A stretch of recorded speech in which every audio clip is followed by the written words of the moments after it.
السلام علیکم ورحمۃ اللہ وبرکاتہ۔ کہانی زبانی کی جانب سے ہوشیار، سمجھدار، چمکدار ساتھیوں کو خوش آمدید۔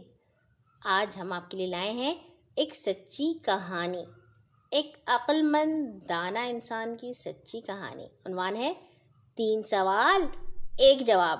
ایسا کیسے ہو سکتا ہے؟ سنتے ہیں۔ دوسری صدی ہجری میں حضرت بہلول ایک پرہیزگار اور عقل مند بزرگ گزرے ہیں۔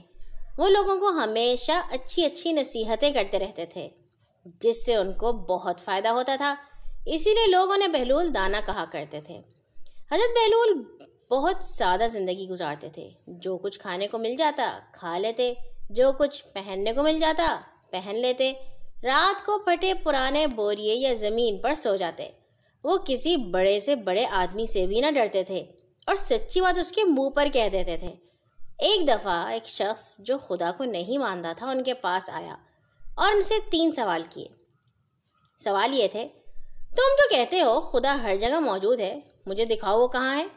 تم کہتے ہو کہ خدا جو چاہتا ہے وہ کرتا ہے، اگر انسان کا کچھ اختیار ہوتا تو سب کام اپنی مرضی کے مطابق کرتا۔ جب کوئی کام خدا کی مرضی کے بغیر نہیں ہوتا تو انسان کو گناہوں کی سزا کیوں دی جائے گی؟ اور شیطان کو دوزخ میں ڈالنے سے اس کو کیا سزا مل سکتی ہے جبکہ وہ خود آگ سے پیدا ہوا ہے؟ حضرت بہلول نے یہ سوال سن کر زمین سے ایک ڈھیلا اٹھایا، اس کے سر پر دے مارا، جس سے اس کو سخت چوٹ لگی۔ اس نے شہر کے حاکم کے پاس جا کر شکایت کی۔ حاکم نے حضرت بہلول کو بلا کر پوچھا کہ آپ نے اس شخص کے سوالوں کا جواب نہ دیا اور اس کو مٹی کا ڈھیلا مار دیا، آخر ایسا کیوں کیا؟ حضرت بہلول نے جواب دیا، یہی تو اس کے سوالوں کا جواب تھا۔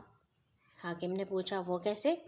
حضرت بہلول نے کہا، یہ جو کہتا ہے کہ چوٹ سے میرے سر میں سخت درد ہو رہا ہے، وہ درد مجھے دکھائے تاکہ میں اسے دکھاؤں کہ خدا کہاں ہے۔ اور یہ جو کہتا ہے کہ جو کرتا ہے خدا کرتا ہے، تو پھر گناہوں کی سزا کیسی؟ یہی بات ہے تو اس نے میرے مارنے کی شکایت آپ کے پاس کیوں کی؟ باقی رہا اس کا یہ کہنا کہ شیطان کو آگ میں ڈالنے سے اس کو کیا تکلیف ہوگی؟